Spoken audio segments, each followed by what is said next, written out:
શહેરમાં આવેલા એરપોર્ટને બોમ્બથી ઉડાવવાની ધમકી મળતા સુરત પોલીસ પણ દોડતી થઈ હતી। એરપોર્ટ ઉપર CISF airport authority, Surat crime branch અને SOG દ્વારા 2 કલાક સુધી સર્ચ કરવામાં આવ્યું હતું, પરંતુ સતત 2 કલાક સુધી સર્ચ કર્યા બાદ પણ કોઈ પણ વાંધાજનક વસ્તુ ન મળી આવતા અંતે સૌ કોઈએ રાહતનો શ્વાસ લીધો હતો।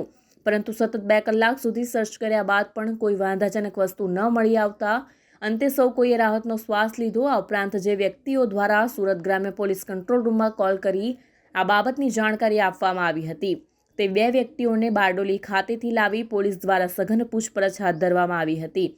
પોલીસની પ્રાથમિક પૂછપરછમાં બંને યુવકો સ્ટેશન આવ્યા હતા, જ્યાં કોઈ 2 વ્યક્તિઓ એરપોર્ટને ઉડાવી દેવાની વાતચીત કરતા હોવાનું સાંભળીને ગ્રામ્ય પોલીસને તેની જાણકારી આપી હોવાનું જણાવ્યું હતું। સુરત ગ્રામ્યના કંટ્રોલ રૂમમાં ગઈકાલે 11:38 વાગ્યા સવારમાં એક 100 નંબર પર એક કોલ આવ્યો હતો અને કોલર કંટ્રોલ રૂમમાં ફોન કરી કીધું કે સુરત એરપોર્ટ પર બોમ્બ મૂકેલ છે અને સુરત એરપોર્ટ ઉડાવવાનું એટલે ઉડાવવાનું એટલો કહીને ફોન કાપી નાખ્યો। પછી એક બીજો કોલ પણ કર્યો અને સેમ વસ્તુ રિપીટ કરી।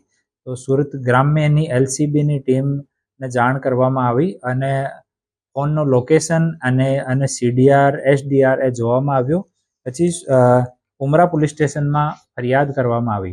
તો ઉમરા પોલીસ સ્ટેશનમાં આ ફરિયાદ ઉપર BNSની કલમ 351(4) અને the suppression of unlawful act against safety of civil aviation act 1982ની કલમ 3A(1)(b) મુજબ ગુના દાખલ કરવામાં આવ્યો અને પછી ઉમરા પોલીસ સ્ટેશનની ટીમ અને સુરત ગ્રામ્યની LCBની ટીમ આરોપીને પકડી પાડ્યો અને આરોપીનું નામ સાબિરભાઈ બશીરભાઈ મંસૂરી છે।